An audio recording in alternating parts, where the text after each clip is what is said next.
we have here another MentisWave video, the unbelievable insanity of cultural appropriation. I love MentisWave videos a lot. Kind of matches a lot of like kind of my beliefs. All right, here we go. And this one features VTubers, so we'll see it here. Oh, wait, what? New Fumo merch sale? Oh, that's amazing. Yo, I'm gonna get one. I'm gonna get one of these. That's cool.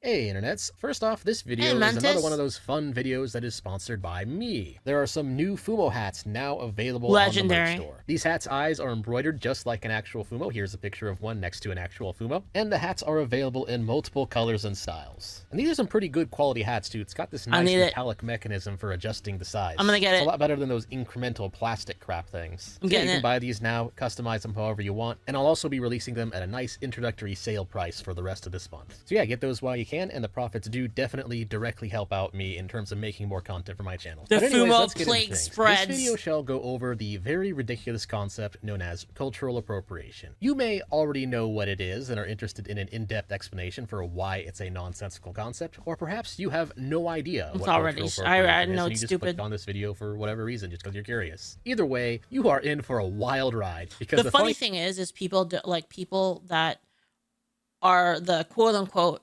victims of cultural appropriation don't give a fuck. The thing about cultural appropriation is that it's one of those really bad ideas that is such a bad idea that when you examine it more and more under the microscope and really dissect the ideology of where it's coming from, it just gets more and more ridiculous, which is actually kind of fascinating. Most bad ideas out there, no matter how bad they are, at the very least, when you seriously critically examine them, it reveals to have at least some kind of nugget of truth to them that explains why some people might get duped into believing this nonsense. But nope, not cultural appropriation. The deeper into this rabbit hole you go and the more you understand it, the more unfathomably stupid this concept reveals itself to be. So then, what is cultural appropriation? Well, since this is a MA video, let's use some Fumos to explain it. Let's say you've got a village of ice fairies, and part of their culture is to fly around. Ice fairies like to fly around a lot. They do it for fun, they do it whatever. It's just a thing that they do, and they just enjoy flying around together, just having a good time. But then one day, they see Marissa the witch flying over their village. Wow, what a travesty. Such disrespect. And so one of the ice fairies flies up and tells Marissa, hey, you can't do that. Flying is our thing. We're the ones that fly. Flying is our culture. You can't fly. That belongs to us. By flying around, you're disrespecting us. Now, for a brief moment here, Marissa ponders firing off a Grandmaster Spark, but in this instance, let's just say she decides to just fly away anyway and not care, while the ice fairies continue to seethe. Yep, that is pretty much what cultural appropriation is. In a nutshell, cultural appropriation is when someone from one culture adopts the elements of another culture, allegedly without giving credit or showing proper respect. Which, interestingly enough, is where the first problem of the concept of cultural appropriation comes in. You want to know the funniest thing about cultural appropriation? Is how many your chat, and I don't know the numbers on this, right? I don't know the numbers, but this has always cracked me up. You know, like how a lot of VTubers are kind of, they're a little bit more on the, little bit more on the left side of things, right? I feel like people on the left side of the things are kind of the people who complain about cultural appropriation, right? But how many of them, their entire VTuber character is Japanese? I've always found that to be fucking hilarious. Like, every time, it's so funny. It's like, man, it cracks me up every time. Which is that the people who get offended by cultural appropriation and claim that it's a bad thing tend to get offended by it regardless of whether or not proper respect is actually shown. Rather, in the real world, we see a different pattern entirely. So let's go over some actual examples of some butthurt generated by cultural appropriation and see if you can spot the pattern. Here's one that happened all the way back in 2017. A couple of white girls decided to open up a burrito shop in Portland, thus committing the grave sin of cultural appropriation because, they Oh my They were god. white girls, not Mexicans. And so yeah, what are you doing? Make some meatloaf with no, only salt and pepper, no other spices, just as God intended. What are you doing? Making a fucking burrito? Go make a sandwich with no salt on the tomatoes. What the hell? ended up closing up shop after only a week, after being shamed for stealing culture that doesn't belong to them. Just look at some of these comments. They are clearly exploiting centuries of tradition and survival, or that these white girls only stole the culture so that other white people don't have to be inconvenienced of dealing with the pesky brown middlewoman getting in their way. Wow, some pretty heated accusations there. Let's move on to another example. How about white women committing the horrible crime of wearing a kimono despite not being Japanese? Yeah, so apparently nobody there was gives a thing fuck at the Boston Museum of Fine Art back in 2015 where they decided to have a little Kimono Wednesday thing going on. That of course involved people wearing kimonos regardless of their ethnicity. And then the event was eventually cancelled after a group of protesters accused the event of being racist and of cultural appropriation. So sad. But anyways,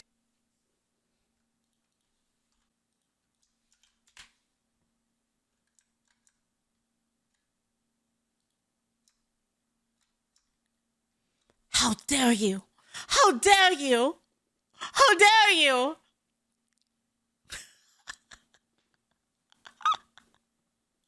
how about a more recent example? Here we have a relatively new VTuber by the name Banana Juju. Aside from the usual VTuber shenanigans and jiggles, nothing really seems offensive here, and oh no, it's a white girl model with dreadlocks. Yep, my people, my culture. How dare you? Apparently that's cultural appropriation. Dreadlocks are apparently only to be worn by black people, and so having them while white is disrespectful. Cue the massive Twitter mob of random anger and random butthurt. Although in this particular example, the target of the hate mob decided that, you know what, haters gonna hate, and so she's still doing what she's doing. She didn't close up shop, she didn't quit or anything. Hell yeah. She's still there and deal with it. Now, of course, you may have noticed the pattern. All of the people being targeted by these shaming campaigns are, strangely enough, white girls. Although in some cases, if you dig deep enough, you'll also find examples of it happening to white men, but those cases don't really tend to gain as much traction because, quite frankly, because you know why? It's because girls are the ones that care when they're getting ostracized by either the mob, because social tactics work better on women than they do on men. Because as you can tell, like earlier when I was watching the Harura video, I was about to cry just because it was really emotionally touching, right? But the thing is a lot of guys have this like really powerful ability, and it's called don't give a fuck, bitch, deal with it. And girls can't do that a lot of the time. Well, the thing is the problem is like women are more tight, like socialness is like more like basically being socially ostracized hurts women more than guys. So that's why. We don't care. TLDR, the accusation of cultural appropriation tends to only really be thrown at white people. In fact, funny enough, one of the accounts that was complaining about cultural appropriation towards Banana Juju was apparently a black woman who was very blatantly appropriating Japanese culture. Every time. And so there's a very silly, very thinly veiled element of hypocrisy built into the type of people who get offended by cultural appropriation. It's because none of this is rooted in any sort of logic. It's only rooted in advantages for me and not for you. It's I can do whatever I want. You can't criticize me, but then I get to criticize everything about you. This is it's social terrorism, basically.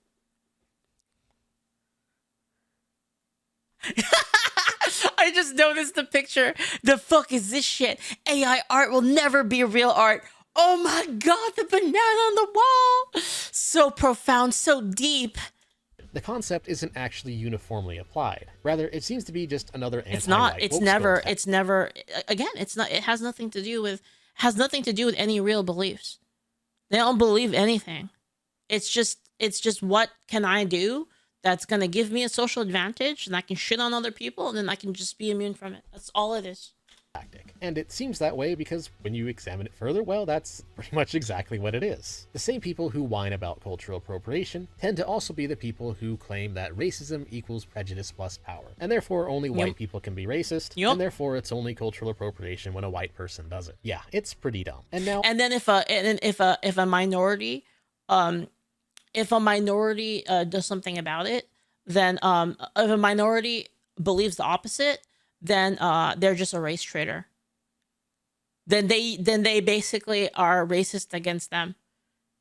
So it has nothing to do with even that, obviously, because like, you know, again, like I use the case of Larry Elder all the time. He was against against them, and they basically said, well, you're a fucking race traitor. You know, you're the black face of white supremacy, right? And you see them do this with Asians all the time, where, oh, like, you're an honorary white. It's like, all right, man.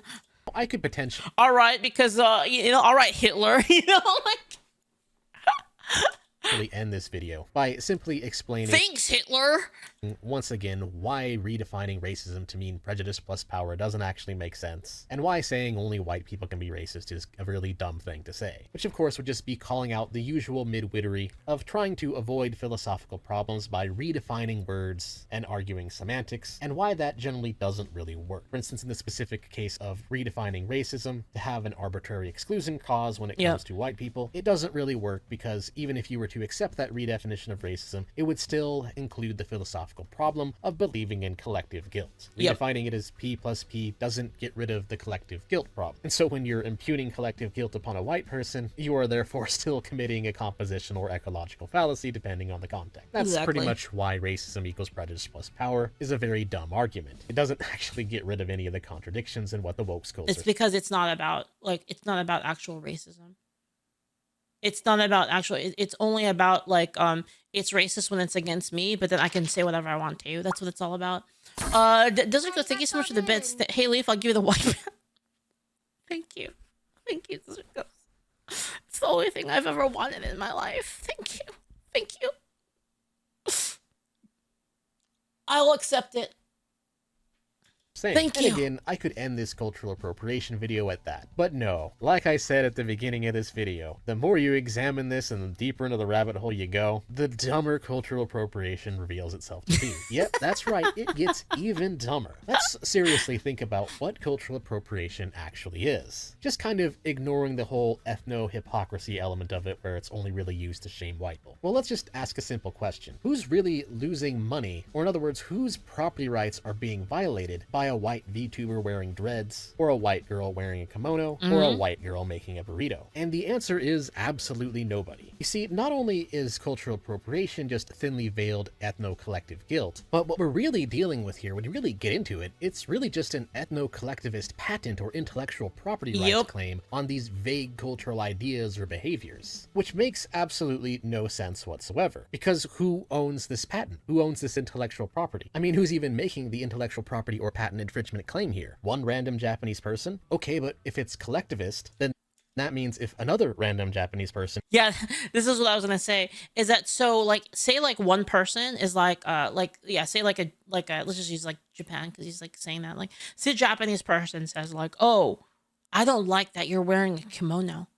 That offends me, right? And you have another Japanese person that says, oh, I love that. That's great. That's amazing. I love it. Keep doing it. Makes me happy. Now, who's right? Does the other person have a veto because they are mad? The fact that they're mad, is that what makes them right in that case? So it doesn't make any sense.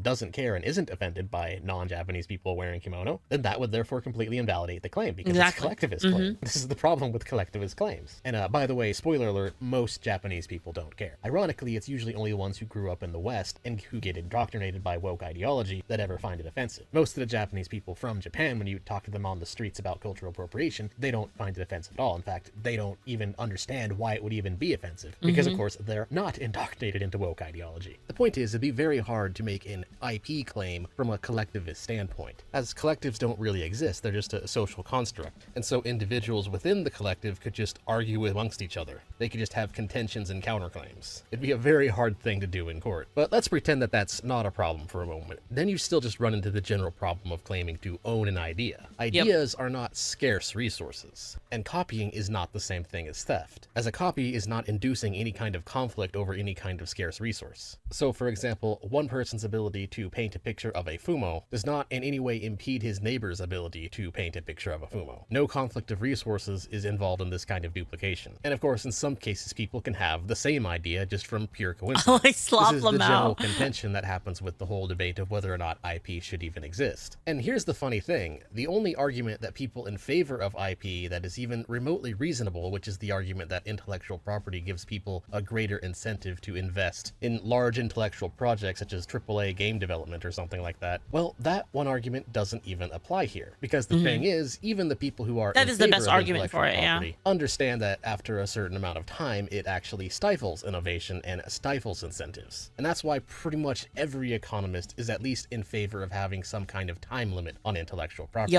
And most people agree that the current time limits we have, which max out at around 75 years or so, are already way too high. And here's the funny thing, within the case of cultural appropriation, we're talking about things that have existed for over 1,000 years. The so doesn't even apply in that case. And dreadlocks have all existed for over 1,000 years. So like I said earlier, this just keeps on getting more and more ridiculous.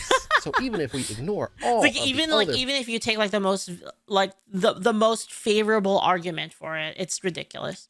Problems with trying to claim that cultural appropriation is bad. Ignore the fact that it's just ethnic collective guilt. Ignore the fact that it's applied in because that's what it's about. The ethnic collective guilt is what it's about.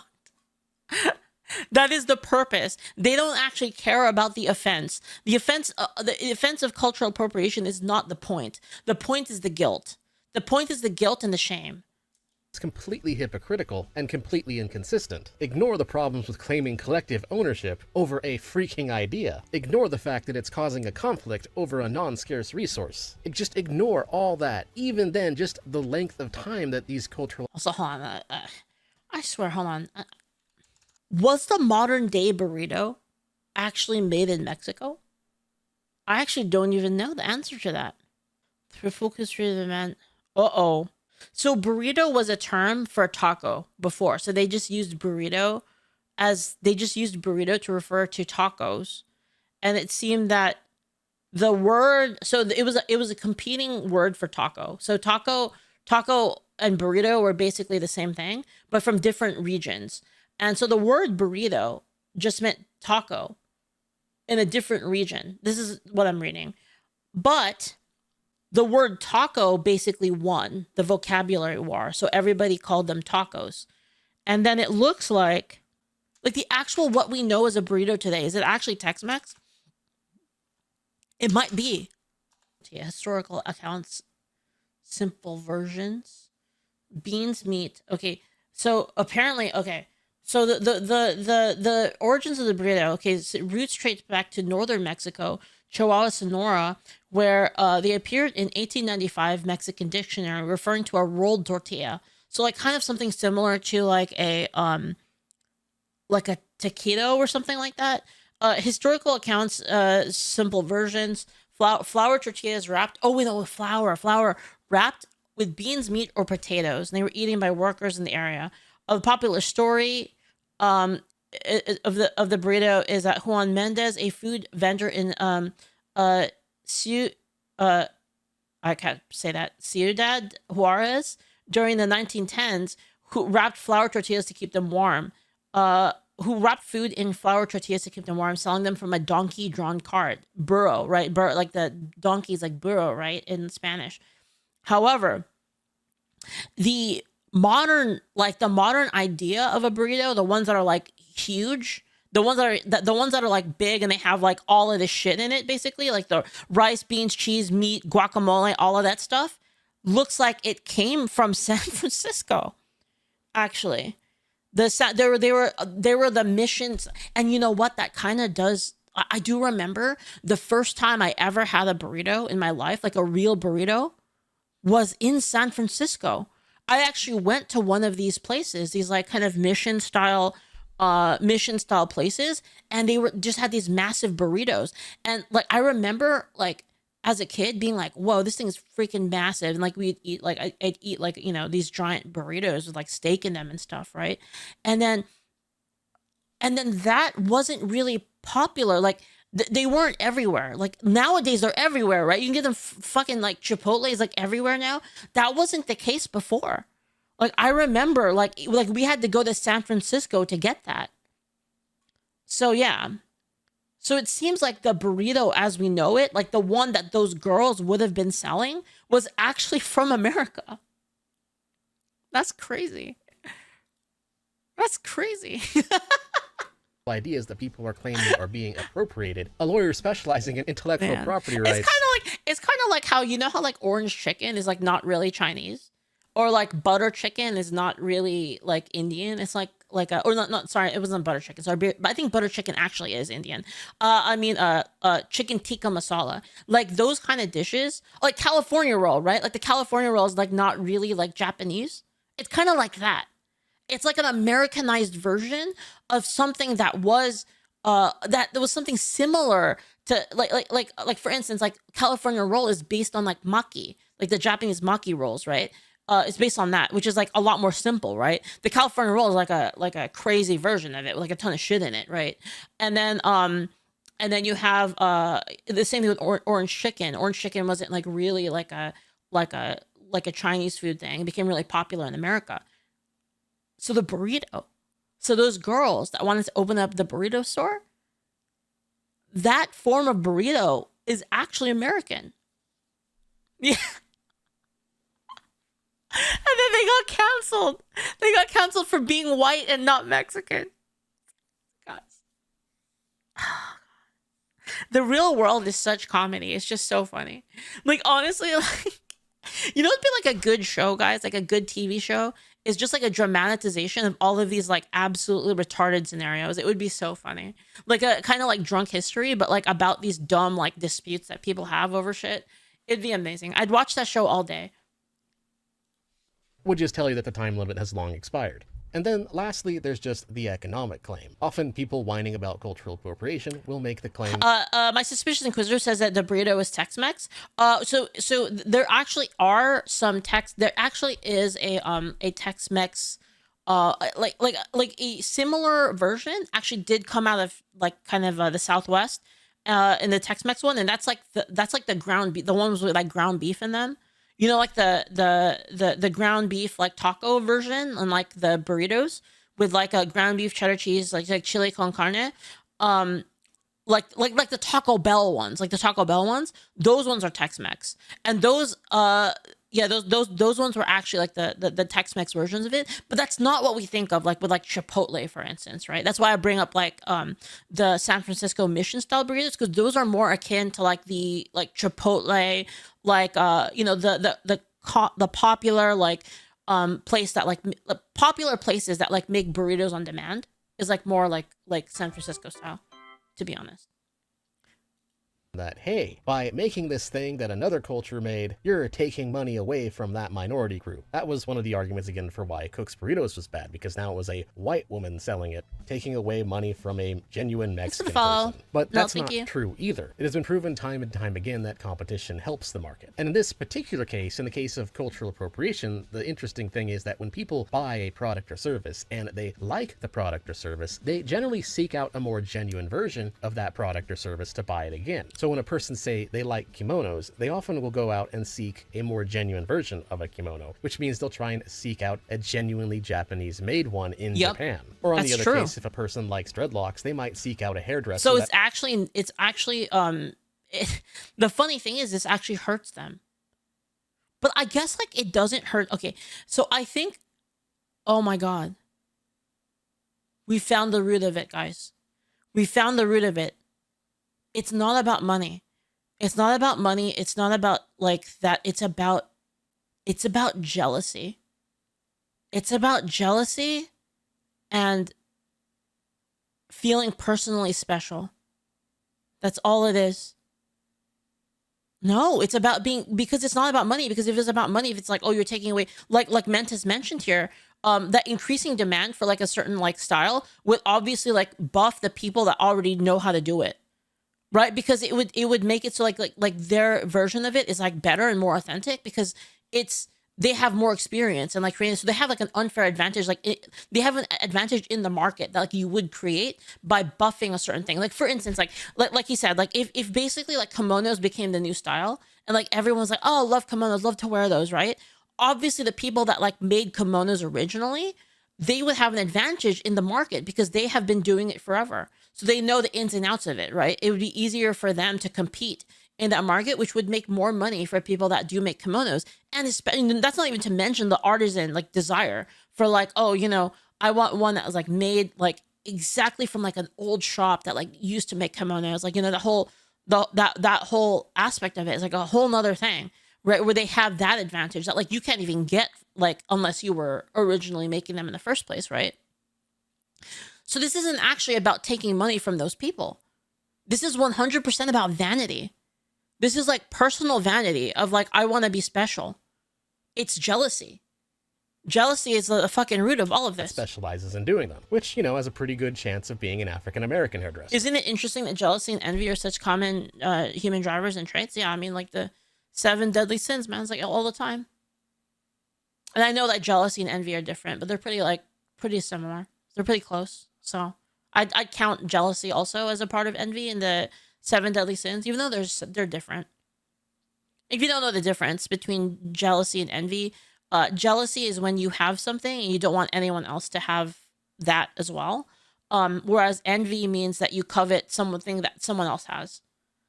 So it's like, like for instance, like jealousy would be like, I have this delicious steak. I don't want anyone else to eat delicious steaks. Only I get to eat delicious steaks. That's jealousy. Envy is that guy has a delicious steak. Fuck him. I want that steak. That's the difference between the two. And then, of course, when people decide that they like a certain food, they will often seek out better and more authentic versions of that food. So they will go to other Mexican restaurants as well to check them out. Which means that ultimately a member of that minority or group that the culture supposedly came from will end up profiting as well anyways. That's true. So this final claim is just another weird example of the fixed pie fallacy, and not understanding that economics doesn't always have to be a zero-sum game. It's this typical socialist error of not understanding that a smaller piece of a bigger pie is actually often better than a bigger piece of a smaller pie, because they don't understand that you can grow the pie. And in the case of cultural appropriation, it's not understanding that when you allow other people to partake in certain elements of a culture from an economic standpoint, what you're really doing. And again, you can use like, you can literally use burritos. We can go back to burritos and use that exact case of like there are so many more Mexican restaurants now than there were before, right? And a lot of like those like, how many, like I remember growing up, there weren't that many like Mexican restaurants, but now they're like everywhere. And a lot of them are like mom and pop shops that are like owned by like Mexican people, right? And like I know that me personally, I love seeking out those places more than I like to go to Chipotle. Doing is you're growing the customer base. More people get I've tried many other Mexican foods that I wouldn't have had before if it wasn't for something like Taco Bell. Right? Like you eat Taco Bell and you're like, oh, I wonder what like the actual tacos taste like. And then you'll go to like a mom and pop shop. You're like, wow, this is really good. Oh, maybe I'll try something else. And then you're exposed more to like more of like Mexican culinary culture. And like, and then maybe that expands even further to like, oh, now I want to know more about Latin food culture as well. Right? In the culture, more people like the culture, thus more people are looking for things to buy from that specific cultural element that they're enjoying, which thus grows the pie, which means more money in the pockets of the origin of that culture. And thus the minority. And again, how many fucking burrito places are there now? Like those freaking made like service like kind of made to order burritos where they have like a freaking line, and then they roll out the tortilla and they're like, what do you want in it? You want some rice? Boom. Rice? You want beans? Boom. What kind of meat you want? Boom. They throw everything in there. They wrap it up for you. How many of those places are there now? There's a fuck ton. There weren't that many before. From which the culture originates from will generally see a monetary gain from it rather than a monetary loss. And so thus cultural appropriation is just kind of left with one final claim, which is that it's offensive because it just is. I just feel offended and therefore it's offensive. That's really all they're left with. And the funny thing... only I should have it. Only I should be allowed to make Japanese food. Oh. This is honestly, when we examine everything, probably only my character can have a katana. Ooh. just an example of a grievance grift. These people probably aren't really offended. They're just pretending to be offended because they don't like the people partaking in cultural appropriation. Since there's no conflict over scarce resources, and cultural appropriation actually provides an economic boon to minorities, there's no real harm being committed by cultural appropriation, so the only— I don't eat rice to avoid— yeah, that's right. That's right. We Asians have a monopoly on rice eating. Don't you ever fucking dare eat rice. And if you're gonna eat rice, it better be fucking risotto. I don't want to fucking see like any steamed rice, anyone eating steamed rice ever, you know? Because obviously Asians were the only people to eat steamed rice. I'm joking. I know steamed rice is from everywhere. Okay, guys? I'm memeing. Reason to claim to be offended by it is really just in-group bias being projected as out-group dislike. And so they're pretending to be offended and pretending to be harmed as a way to mask that out-group disdain. And so— you want to know the other hilarious thing about that is a lot of delicious foods were created because of this so-called cultural appropriation. Let's just take Japanese food, for instance, because I know a lot about Japanese food, right? Again, I think that the rolls are really good, like kind of like the new style, like American like rolls. I think they're pretty good. Spicy tuna roll, like California roll, like I eat them. I'm not like a freaking stuck up bitch about it. Like I like them. Like I still like nigiri more, but it doesn't mean that if somebody gives me like a freaking spicy tuna roll, I'm not gonna be like ew. Like I think they're delicious. I still eat it. Other things you can take like tempura. Tempura is Portuguese. You guys know that? Like tempura is actually from Portugal. Like, there's so many of these things like that, right? Where we wouldn't even have Japanese curry. You wouldn't have had Japanese curry if it wasn't for curry from other places in the world, right? It's like chicken tikka masala is fucking delicious. You wouldn't have that without the British. Like tea as you know it today, like black tea, like you wouldn't have that either. You wouldn't have Worcestershire sauce if they weren't trying to culturally appropriate some Indonesian sauces. Or was it Indonesia? I don't know. It might have not been. It might have been Thai, but like basically Worcestershire sauce was them trying to recreate a sauce from Southeast Asia. So like you wouldn't have all of this if people were worried about cultural appropriation. Orange chicken wouldn't exist. All of these other delicious things, like you wouldn't have like Chicago style deep dish pizza if people were complaining about like, oh, like only Italians can make it. Right? It's stupid. It's freaking so dumb. It's so dumb and ridiculous. Like if you even think about it for more than 5 seconds. Ultimately, people whining about cultural appropriation is just more proof that— Was it Indian? I don't know. It could have been Indian. It's possible. I mean, I could just look real quick. What sauce was Worcestershire sauce? Fucking hell! You can't. I can fucking spell Worcester. So I was trying to.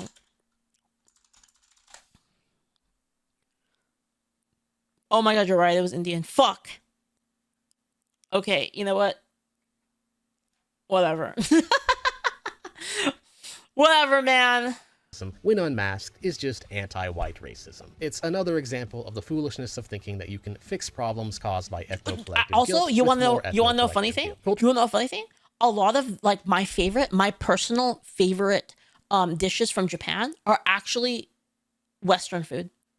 Like they're like these like foods that like Japan like took and they made it their own. Like hamburger steak. Like hamburger steak is not Japanese, man. Like they like saw like similar things in like other countries and they're like, yo, let's make our own version of it. That's what hamburger steak is. Like what do you think chicken katsu is? And korokke. Those are croquettes. Croquettes from like, I don't know, from freaking the Netherlands. Right? These are, yeah, Netherlands. Netherlands is the one that, yes, croquetten from the Netherlands. They're all like kind of based on things of like people that they've traded with, right? Like dude, have you even seen like the freaking Denny's? The Denny's in Japan is so good, guys. Like, you know, I'll go into it later, but like beef stew in Japan, so obviously like Western inspired. And then they took it and they made it there and they used like their own ingredients to kind of like make a version of it, right? Like, is that a bad thing? Like, how is that a bad thing? Like, it created something new that's delicious. Cultural appropriation is therefore a completely ridiculous, self-contradictory concept that honestly is really, really hard to take seriously. And so that's all I have to say on the subject. Thanks for watching. Please like, share, comment, and subscribe. And if you want to support my content, you can do so on Ko-Fi, guys, get that hat. or again by buying some merch. Sick. And there is that new Fumo merch. I'm actually gonna buy this hat. Which one should I get, guys? Should I get the blue? I kind of like the blue, but the red is classic. Like the red eyes is classic because of the original Fumo, the original Ramu Fumo. What color? Red? You mean red? Red is good? So get red? Yeah, maybe get red. Like, yeah, I'll take a look at it later. I kind of like the red on black. That looks really cool. On an introductory sale. So be sure to get those while the sale lasts. Wait, Thanks you can customize the eye color? What? Wait, you serious? Oh, fuck. I removed it. I'll look later. Is all. Till next time. I love Mentis videos. Let's, guys, check out Mentis if you like videos like this. I still need somebody send me that Hoppian video from Mentis. I still don't know where that is. Anyway, I linked it to you guys. Please check it out. Give it a thumbs up, and yeah, support the original creator. Mentis makes a lot of great videos, kind of along the lines of these topics, very like kind of a lot of economic stuff, but also cultural stuff. I love Mentis videos. They're great.